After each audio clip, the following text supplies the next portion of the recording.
Assalamualaikum warahmatullahi wabarakatuh. Perkenalkan, nama saya Rian Dwi Hartanto dengan NIM 6302002000055. Saya dari kelas 4B Program Studi Ekonomi Syariah.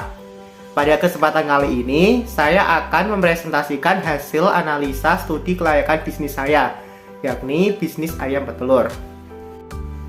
Nah, latar belakang saya memilih ide bisnis ini adalah melihat kebutuhan telur yang terus meningkat sejalan dengan peningkatan pola hidup manusia dalam meningkatkan kebutuhan akan protein hewani yang berasal dari telur. Maka jika tidak diimbangi dengan produksi telur yang besar, akan berdampak terhadap kekurangan persediaan telur yang mengakibatkan harga telur mahal. Lalu melihat hal tersebut, saya memiliki ide untuk membudidayakan ayam petelur ini di desa tempat saya tinggal, agar masyarakat sekitar di desa tempat saya tinggal memiliki kesempatan untuk membeli telur ayam dengan harga yang lebih murah dan tentunya lebih fresh karena asli dari tangan pertama. Kemudian budidaya telur ini juga merupakan usaha yang menjanjikan bila dikelola secara intensif dan terpadu. Dan setelah melihat kondisi masyarakat sekitar tempat tinggal saya belum ada yang mendirikan usaha ini, maka saya semakin yakin untuk mendirikan usaha budidaya ayam petelur ini. Selanjutnya, analisa kelayakan bisnis. Nah, dalam analisa kelayakan bisnis ini terdapat 4 komponen utama untuk mengetahui bisnis yang sudah kita jalankan atau yang akan kita jalankan itu layak atau tidak. Nah, 4 komponen tersebut adalah yang pertama, analisa kelayakan produk, yang kedua, analisa kelayakan industri dan target pasar, yang ketiga, analisa kelayakan manajemen, dan yang keempat, analisa kelayakan finansial. Yang pertama, analisa kelayakan produk. Dalam analisa kelayakan produk ini terbagi lagi menjadi 2 penilaian, yaitu penilaian terhadap kebutuhan produk dan penilaian terhadap permintaan produk. Nah, dalam usaha ayam petelur ini, hasil analisa terhadap kebutuhan produk yaitu hasil produk dari usaha ini masuk akal. Produk yang dapat memenuhi kebutuhan dan keinginan pelanggan, dan produk membuat pelanggan lebih tertarik. Nah, kita bahas satu-satu. Hasil produk dari usaha ini masuk akal, yaitu karena telur sendiri merupakan bahan pangan yang dibutuhkan manusia. Kemudian produk dapat memenuhi kebutuhan dan keinginan pelanggan, yakni tentunya dengan melihat kebutuhan telur yang terus meningkat sejalan dengan peningkatan pola hidup manusia dan dalam meningkatkan kebutuhan akan protein hewani yang berasal dari telur. Dan yang ketiga tadi, produk membuat pelanggan lebih tertarik, yakni tentunya pelanggan akan lebih tertarik terhadap produk saya karena produk atau telur yang dihasilkan langsung dari produsen tangan pertama yang tentunya pasti lebih fresh. Sedangkan dari hasil analisa terhadap permintaan produk dapat kita ketahui melalui 2 cara, yaitu melalui survei minat beli dan melalui survei dari internet. Nah, melalui survei minat beli, produk ini cukup banyak permintaan dari masyarakat sekitar.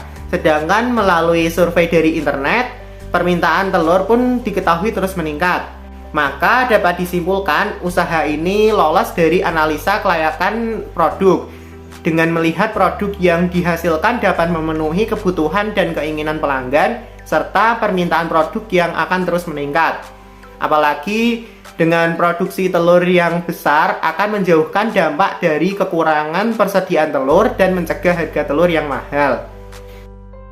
Selanjutnya, analisa kelayakan yang kedua yaitu analisa kelayakan industri dan target pasar.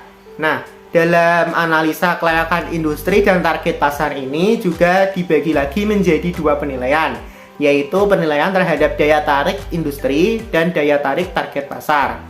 Nah, dalam daya tarik industri, usaha budidaya ayam petelur ini mempunyai karakteristik yang cukup menarik, yakni usaha akan terus berkembang, harga yang dimiliki akan lebih menarik pelanggan, dan margin yang menjanjikan.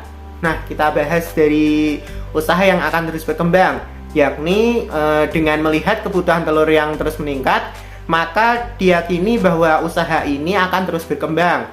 Kemudian harga yang dimiliki akan lebih menarik pelanggan, karena kita ketahui sendiri bisnis telur ini adalah bisnis dari tangan pertama, yakni tentunya akan lebih menarik pelanggan dengan harga yang lebih murah dari pasaran. Kemudian margin yang menjanjikan, yakni apabila usaha ini dikelola secara intensif dan terpadu, maka budidaya ayam petelur ini akan dapat memberikan keuntungan yang menjanjikan. Sementara dalam daya tarik target pasar, kita dapat fokus terhadap bisnis kecil terlebih dahulu. Tentunya dengan masuk ke bisnis kecil, kita dapat mengembangkan usaha terlebih dahulu. Misalnya menjual produk atau telur secara eceran ke masyarakat sekitar dan menjadi distributor pada warung-warung kecil sekitar, bukan malah langsung menjadi distributor pada swalayan yang besar. Nah, dari dua penilaian tadi, maka dapat disimpulkan usaha ini lolos dari analisa kelayakan industri dan target pasar.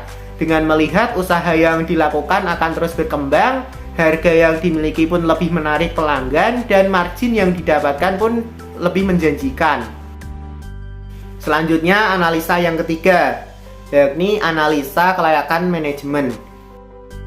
Nah, dalam analisa kelayakan manajemen ini merupakan analisa yang berkaitan dengan pengelolaan usaha dan struktur organisasi, atau lebih menekankan pada proses dan tahapan yang harus dilakukan pada proses pembangunan bisnis. Dalam analisa kelayakan manajemen ini meliputi dua tahap, yaitu kebutuhan kerja dan penjualan produk.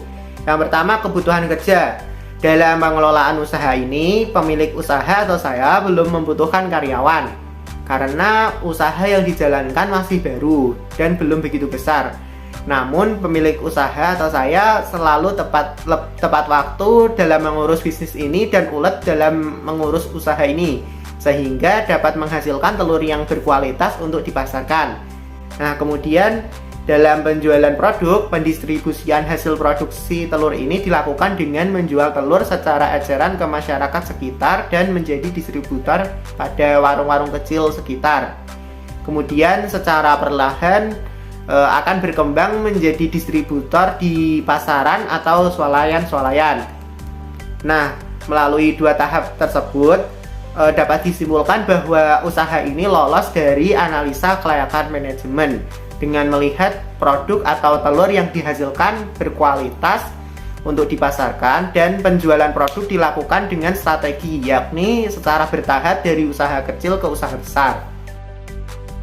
Selanjutnya analisa yang keempat atau analisa yang terakhir, yaitu analisa kelayakan finansial.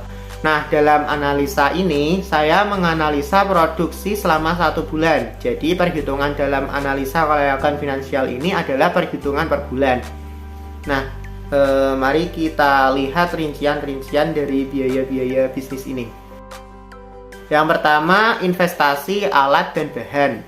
Nah, dari investasi alat dan bahan ini kita dapat mengetahui modal awal dari bisnis ini adalah 7.452.000. Nah, dari total modal awal tersebut kita juga dapat menghitung biaya penyusutan per bulan dari bisnis ini, yakni dengan membagikan total investasi dengan umur alat, yakni 7.452.000 dibagi 24 bulan, yaitu dihasilkan 310.500.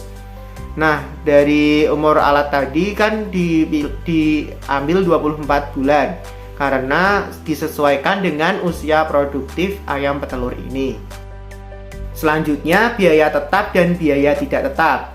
Nah, dari analisa bisnis ini kita dapat mengetahui biaya tetap bisnis ini per bulan yaitu 370.000, yang meliputi listrik dan air per bulan 50.000, vaksinasi per bulan 14.500, dan penyusutan alat per bulan tadi yaitu 310.500. Dan kemudian biaya tidak tetap. Dapat diketahui bahwa total biaya tidak tetap itu yaitu 2.689.500, yang meliputi dari 7 buah pakan yaitu 2.625.000 dan obat-obatan per bulan yaitu 64.500. Nah, selanjutnya dari analisis biaya tadi kita dapat mengetahui total biaya usaha ini per bulan yaitu 3.064.000, yang mana didapatkan dari penjumlahan biaya tetap dan biaya tidak tetap.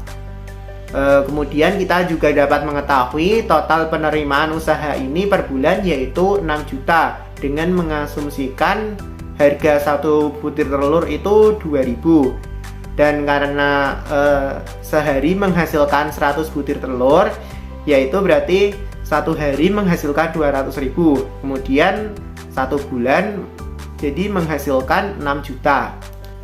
Kemudian kita juga dapat mengetahui pendapatan usaha ini per bulan yaitu 2.935.000, yang mana didapatkan dari total penerimaan usaha ini dikurangi total biaya usaha ini.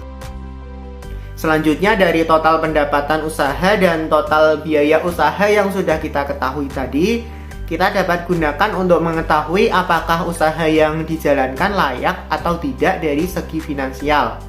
Nah, untuk mengetahui kelayakan tersebut, kita dapat lakukan perhitungan kelayakan usaha dengan menggunakan rumus B per C rasio.